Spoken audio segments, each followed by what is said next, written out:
Hello students, you are most welcome in DIMT YouTube classes. Today your topic is importance of managerial economics and second topic managerial economics relationship with other subject. It means क्या है कि हम किस तरीके से जो managerial economics होती है, ठीक है, वो किस तरीके से जो अदर सब्जेक्ट्स होते हैं उनके साथ उसकी रिलेशनशिप होती है। तो हम इन दो टॉपिक्स के ऊपर डिस्कस करेंगे। इससे पहले जो हमने टॉपिक डिस्कस किया था वो किया था आपका कि what is managerial economics, what are the nature of managerial economics and what are the scope of managerial economics. तो सबसे पहले हम बात करते हैं इम्पोर्टेंस ऑफ मैनेजरियल इकोनॉमिक्स कि भाई what are the importance of managerial economics. तो इसमें सबसे पहली जो आपकी इम्पोर्टेंस है वो ये है कि managerial economics covers various important concepts such as demand and supply analysis, short run cost and long run cost. These concepts support manager in identifying and analysing problems and finding solution. First point का means ये है कि भाई जो हमारी managerial economics होती है वो किसी भी मैनेजर या कोई भी बिजनेस एक्टिविटीज होती है तो वहां पर प्रॉब्लम को आइडेंटिफाई और प्रॉब्लम को सॉल्व करने में हेल्पफुल होती है। अब यहाँ पर हमने चार कॉन्सेप्ट लिए हैं, demand, supply, short run cost and long run cost. अब सपोज करो हमें प्रॉब्लम आ रही है, हमारा जो प्रोडक्ट है उसकी डिमांड और सप्लाई में कि हम एग्जैक्ट ये फाइंड आउट नहीं कर पा रहे कि भाई क्या डिमांड है और उसके हिसाब से हमें क्या सप्लाई करनी है। तो यहाँ पर जो मैनेजरियल इकोनॉमिक्स के कॉन्सेप्ट्स होते हैं वो हेल्पफुल होते हैं। जैसे आप डिमांड फोरकास्टिंग पढ़ते हो, लॉ ऑफ डिमांड पढ़ते हो, तो वो यहाँ पर आपको हेल्पफुल करेंगे डिमांड और सप्लाई को राइटली एनालाइज करने में। दूसरा शॉर्ट रन कॉस्ट और लॉन्ग रन कॉस्ट। जब आप कोई भी बिजनेस करते हो तो आप वहां पर शॉर्ट रन कॉस्ट भी होती है आपकी और लॉन्ग रन कॉस्ट भी होती है, ठीक है। तो जो कॉस्ट होती है वो आपके बिजनेस को सबसे ज्यादा अफेक्ट करती है, क्योंकि क्या होता है कि जितनी ज्यादा आप कॉस्ट इनकर्ड करते चले जाओगे उतना ही आपको अपने प्रोडक्ट का प्राइस वहां पर इंक्रीज करना होता है। तो जब आप अपने प्रोडक्ट का प्राइस ज्यादा इंक्रीज कर दोगे तो वो आपके लिए हार्मफुल होगा आपके बिजनेस के लिए, क्योंकि क्या होगा कि जो आपका कस्टमर होता है वो हमेशा कंपेयर करता है विद देयर कॉम्पिटिटर्स। तो कॉस्ट के रिलेटेड यदि कोई प्रॉब्लम है तो हम शॉर्ट रन कॉस्ट और लॉन्ग रन कॉस्ट इन दो कॉन्सेप्ट को एनालाइज करते हैं और अपनी प्रॉब्लम सोल्व आउट करते हैं। सेकंड जो इसमें इंपॉर्टेंस है वो है it helps manager to identify and analyse various internal and external business factors and their impact on the functioning of the organisation. मैंने स्टार्टिंग में बात की थी कि जब हम स्कोप ऑफ मैनेजरियल इकोनॉमिक्स पढ़ रहे थे तो वहां पर हमने क्या एक पॉइंट था आपका environment analysis. Environment analysis basically क्या होता है, किसी भी ऑर्गेनाइजेशन के अंदर हम टू टाइप्स के एनवायरनमेंट को एनालाइज करके चलते हैं, एक इंटरनली और एक आपका एक्सटर्नली। इंटरनली एनवायरनमेंट के अंदर आपके जो ऑर्गेनाइजेशन है उसके अंदर जितने भी इंटरनली एक्टिविटीज होती हैं आपको उन्हें एनालाइज करना होता है। जैसे कि आपके एम्प्लॉइज होते हैं, परफॉर्मेंस ऑफ एम्प्लॉइज होती है, कंपनीज पॉलिसी होती है, कंपनीज रूल्स रेगुलेशंस होते हैं, तो उन्हें हम आइडेंटिफाई करते हैं, उन्हें हम एनालाइज करते हैं। यदि वो फैक्टर पॉजिटिवली है हमारे लिए तो हमारे लिए पॉजिटिव इंपैक्ट डालेंगे, नेगेटिवली है तो हम हमारे बिजनेस के ऊपर नेगेटिवली इंपैक्ट डालेंगे। इसके अलावा आपका एक्सटर्नल बिजनेस फैक्टर्स आते हैं। एक्सटर्नल बिजनेस फैक्टर्स क्या होते हैं, जो आपके outside the business, outside means कि जो एक इंटरनली हो गए, एक आपके एक्सटर्नली। इसमें आपके कस्टमर्स आ जाते हैं, आपके कॉम्पिटिटर्स आ जाते हैं, आपके सप्लायर्स आ जाते हैं, आपके फाइनेंशियर्स आ जाते हैं। तो जो ये सेकंड पॉइंट है इसमें ये डिफाइन किया गया है कि भाई हम with the help of managerial economics concept अपना इंटरनल और एक्सटर्नल एनवायरनमेंट को एनालाइज कर लेते हैं और ये फाइंड आउट कर लेते हैं कि भाई ये फैक्टर हमारे ऊपर क्या इंपैक्ट डालेंगे। इंपैक्ट में भी पॉजिटिव भी हो सकता है कुछ फैक्टर्स का, इंपैक्ट में भी नेगेटिव भी हो सकता है कुछ फैक्टर्स का। बट यदि कहीं पर हमें नेगेटिव इंपैक्ट दिखाई देता है तो हम उसे वहां पर कन्वर्ट करने के एफर्ट करेंगे कि हम इस नेगेटिव इंपैक्ट को पॉजिटिव इंपैक्ट के अंदर चेंज करें। थर्ड पॉइंट जो है आपका वो है कि managerial economics helps manager in various policies such as pricing policy and cost policy on the basis of economic study and findings. Third point क्या होता है कि भाई हम कोई भी प्रोडक्ट बनाते हैं, उसे मार्केट के अंदर सेल आउट करते हैं, तो हमें 2 पॉइंट्स के ऊपर मेनली शुड बी फोकस होनी चाहिए हम। जैसे कि एक तो आपकी प्राइसिंग पॉलिसी है और सेकंड है आपकी कॉस्ट पॉलिसी। प्राइसिंग पॉलिसी क्या होती है कि प्राइसिंग वो होता है कि जो आप एक बार प्रोडक्ट बना देते हो, फाइनली जो आप उसका प्राइस सेट करते हो।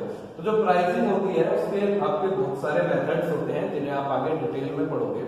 मैं एक दो मेथड आपको बता देता हूँ। जैसे कि आपका कॉस्ट प्लस मेथड होता है, आपका कॉम्पिटिटर बेस्ड मेथड होता है। कॉस्ट प्लस में आप क्या करोगे कि भाई आपकी 10 रुपए की कॉस्ट आई, उसमें आपने 2 रुपए अपना प्रॉफिट ऐड कर दिया, प्लस जो भी आप टैक्सेस गवर्नमेंट को दे रहे हैं वो आपने उसमें ऐड कर दिया। आपने अपना फाइनल प्राइस वहां पर डिसाइड कर दिया। इसी तरह कॉम्पिटिटर प्राइस मेथड क्या होता है कि आप कॉम्पिटिटर के प्राइस को देखकर अपना मेथड सेट करते हो वहां पर। इसके अलावा कॉस्ट पॉलिसी के अंदर हम ये स्टडी करते हैं कि भाई किस तरीके से कॉस्ट को मिनिमाइज करके हम मैक्सिमम आउटपुट प्रोड्यूस कर सके। Maximum output with high quality, कि ज्यादा से ज्यादा आउटपुट हम कैसे प्रोड्यूस करें और ज्यादा से ज्यादा किस तरीके से प्रोडक्ट की क्वालिटी को हम इनहांस करें, प्रोडक्ट की क्वालिटी को हम इंप्रूव करें। तो थर्ड पॉइंट के अंदर क्या होता है कि मैनेजरियल इकोनॉमिक्स हेल्पफुल होती है किसी भी मैनेजर के लिए जब वो प्राइसिंग पॉलिसी बनाते हैं और अपनी कॉस्ट पॉलिसी बनाते हैं। इसमें फोर्थ पॉइंट है आपका, फोर्थ पॉइंट है कि by studying various economic variables such as cost, production, business capital, organisation can predict the future. इसमें क्या है, जो आपका फोर्थ पॉइंट है कि भाई जब हम कॉस्ट एनालिसिस कर लेते हैं, ठीक है, प्राइस एनालिसिस हम कर लेते हैं, इसके अलावा कॉस्ट ऑफ प्रोडक्शन आपकी क्या आ रही है उसे एनालिसिस कर लेते हैं, बिजनेस कैपिटल को एनालिसिस कर लेते हैं कि भाई कितना पैसा हमारे पास है, कब किस टाइम पर हमें कितनी रिक्वायरमेंट पड़ेगी या किस टाइम पर हमें कहां से कितना पैसा लेना है। इसके अलावा तो उससे क्या होता है कि आप अपनी ऑर्गेनाइजेशन का जो इन फ्यूचर जो है एडवांस में उसे प्रिडिक्ट करके चल सकते हो। इन फ्यूचर के लिए आप पहले से ही प्लानिंग करके चल सकते हो कि भाई सपोज करो हम बिजनेस कैपिटल की बात करते हैं, कैपिटल की बात करते हैं। आज आप कहीं से बैंक से पैसा ले रहे हो 8% पर, ठीक है। अब आपको लग रहा है कि फ्यूचर में आपको पहले से ही एडवांस में चलना होगा और आपको दिखाई दे रहा है कि भाई आगे आने वाले समय में may be rate of interest decrease और मे बी इंक्रीज, तो आप उसी हिसाब से अपनी कैपिटल को वहां पर अरेंज करके चलोगे, ठीक है, जो कि आपके लिए इन फ्यूचर बेनिफिट उसका आपको मिलेगा। इसके बाद जो इसमें लास्ट पॉइंट है वो है आपका कि भाई managerial economics helps in establishing relationship between economic factors such as income, profit, loss and market structure.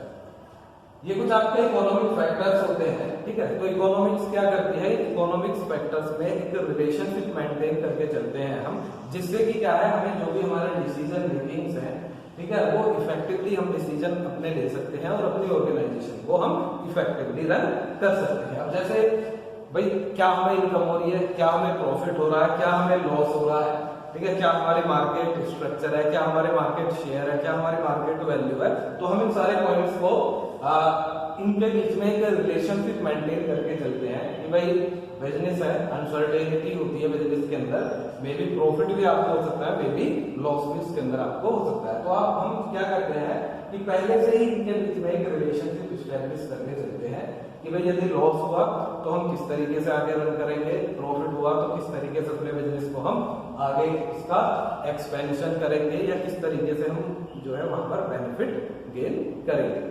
तो ये इसकी कुछ इंपॉर्टेंस है, basically 5 importance of managerial economics.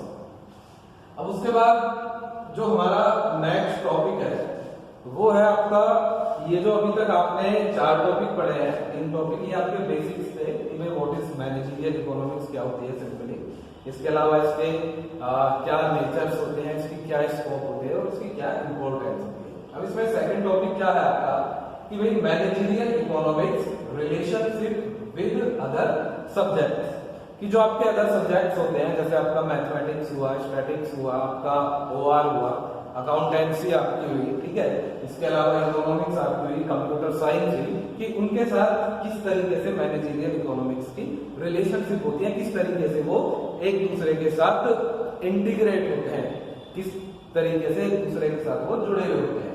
तो इसमें सबसे पहला पॉइंट क्या है कि रिलेशनशिप विद इकोनॉमिक्स। इसमें स्टार्टिंग में आपको सबसे पहले ये बताता हूं कि रिलेशनशिप विद इकोनॉमिक्स की जब हम बात करते हैं, मैंने आपको पहले भी बताया था कि जो मैनेजरियल इकोनॉमिक्स है वो पार्ट है आपका इकोनॉमिक्स का, ठीक है, या हम कह सकते हैं कि जो इकोनॉमिक्स है एक वाइडर टर्म है और मैनेजरियल जो इकोनॉमिक्स है वो एक नैरो टर्म है। तो बेसिकली हम ये कहते हैं कि भाई जो मैनेजरियल इकोनॉमिक्स है वो इकोनॉमिक्स का एक पार्ट है या उसकी एक तरीके से ब्रांच है वो। तो इनकी रिलेशनशिप कैसे होती है? जब मैंने आपको मैनेजरियल इकोनॉमिक्स की डेफिनेशन बताई थी तो मैंने उसमें सिंपल बताया था कि मैनेजरियल इकोनॉमिक्स क्या होती है कि जब हम इकोनॉमिक्स की जो भी थ्योरीज है, कॉन्सेप्ट है या मेथड्स है उन्हें इंटीग्रेट कर देते हैं विद बिजनेस, तो that is called your managerial economics. तो यहाँ पर इन दोनों के बीच में क्या रिलेशनशिप है कि हम जितने भी इकोनॉमिक्स के थ्योरीज हैं, जितने भी इकोनॉमिक्स के कॉन्सेप्ट्स हैं, ठीक है, जितने भी इकोनॉमिक्स के आपके मेथड्स हैं उन्हें मैनेजरियल इकोनॉमिक्स के साथ इंटीग्रेट करके चलते हैं, जो कि आगे किसी भी मैनेजर या बिजनेस के लिए जितनी भी फंक्शनिंग होगी उनके लिए बेनिफिशियल होता है। अब इसमें आपका सेकंड पॉइंट है कि relationship with management theory and accountancy. अब मैनेजमेंट थ्योरी और अकाउंटेंसी की जब हम बात करते हैं तो मैंने आपको स्टार्टिंग में बताया था कि जब हम मैनेजरियल इकोनॉमिक्स की बात करते हैं तो वहां पर हमारे बहुत सारे एम्प्लॉइज होते हैं जिन्हें हमें कोऑर्डिनेशन करके चलना होता है, क्योंकि एम्प्लॉइज ही आपकी ऑर्गेनाइजेशन रन करते हैं।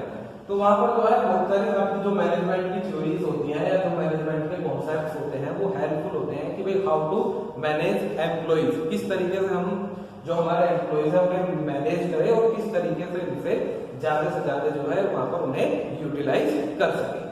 अकाउंटेंसी, रिलेशनशिप विद अकाउंटेंसी क्या है कि भाई नॉर्मल ये जो बिजनेस आपका चलता है वो अकाउंट बेस पर चलता है, जितनी भी आपकी डेली ट्रांजैक्शंस होती हैं वो किसके अंदर आती है? अकाउंटेंसी के अंदर आती है।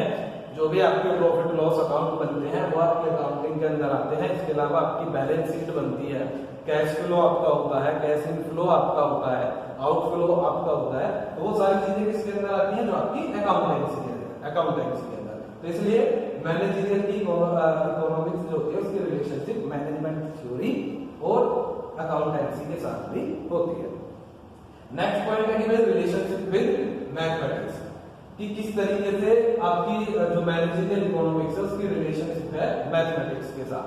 तो सिंपल ये है, जो हम यदि मैथमेटिक्स की बात करते हैं तो मैथमेटिक्स के कॉन्सेप्ट आपके हर एक्टिविटी और हर कॉन्सेप्ट के अंदर आपके यूज होते हैं, ठीक है, जितने भी आपके टेक्निकली या प्रैक्टिकली कॉन्सेप्ट होते हैं।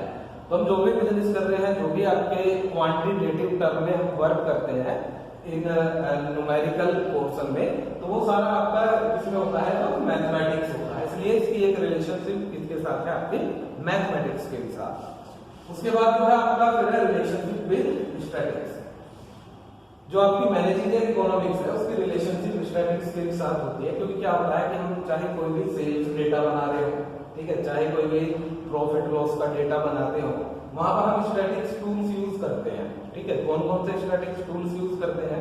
हम रिग्रेशन भी यूज करते हैं, कोरिलेशन भी यूज करते हैं, टी टेस्ट भी यूज करते हैं, एफ टेस्ट भी वहां पर यूज करते हैं, हम आपके चार्ट यूज करते हैं, हम डायग्राम्स वहां पर यूज करते हैं, ठीक है, पाई चार्ट, बार चार्ट, इन सब ये जितने भी टूल्स हैं उन्हें हम वहां पर यूज करते हैं। तो इसलिए हम क्या कहते हैं कि मैनेजरियल इकोनॉमिक्स जो है वो उसकी रिलेशनशिप आपके स्टैटिस्टिक्स के साथ भी होती है।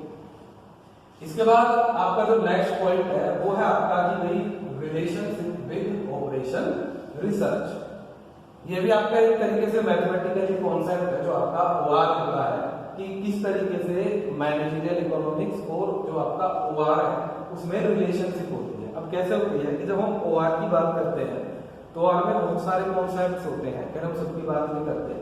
असाइनमेंट प्रॉब्लम आपकी होती है, ग्राफिकल मेथड्स आपके होते हैं, आपकी ट्रांसपोर्टेशन प्रॉब्लम्स होती है, आपकी पार्ट सीएम, बहुत सारे कॉन्सेप्ट होते हैं जिसे हम बिजनेस में यूज करते हैं। तो हम यहाँ पर सबका डिस्कस ना करके एक पॉइंट के ऊपर डिस्कस करेंगे। जैसे हम बात करते हैं ट्रांसपोर्टेशन, ट्रांसपोर्टेशन प्रॉब्लम के अंदर जो बेसिकली क्या होता है कि भाई हम ट्रांसपोर्टेशन के टाइम को किस तरीके से मिनिमाइज करें, जो कि ऑब्वियसली बेनिफिशियल है किसी भी बिजनेस के लिए, किसी भी ऑर्गेनाइजेशन के लिए। भाई बिजनेस आप स्टार्ट कर रहे हो, ठीक है, तो आपको ट्रांसपोर्टेशन भी वहां पर आपका होता है, ठीक है, तो कि भाई किस तरीके से हम कम से कम टाइम में जो है ज्यादा से ज्यादा चीजों को इजीली हम डिलीवर कर सकते, तो वहां पर आपकी हेल्पफुल होती है इसके थ्रू जो आपके OR के कॉन्सेप्ट होते हैं। लास्ट है relationship with computer science. Relationship with computer science क्या है कि जो आपका डेटा होता है, जितना भी आपका बिजनेस डेटा होता है, वो सारा कहां पर स्टोर होता है, जो आपका कंप्यूटर होता है। जो भी आपका बिजनेस डेटा होता है वो कहां पर स्टोर होता है, जो आपका कंप्यूटर होता है। बहुत सारे सॉफ्टवेयर होते हैं जिन्हें आप अपने बिजनेस के अंदर यूज करते हो, ठीक है, तो इसलिए हम कहेंगे कि जो मैनेजरियल इकोनॉमिक्स होती है उसकी रिलेशनशिप विद कंप्यूटर साइंस के साथ भी होती है, ठीक है। आज के लिए इतना ही, थैंक्स। इसके अलावा जो भी आज आपने पढ़ा है उसमें जो है आपके जो भी नोट्स है आपकी जो वीडियो के साथ जो है PDF में अटैच है, तो आप वहां से नोट्स को देख सकते हैं।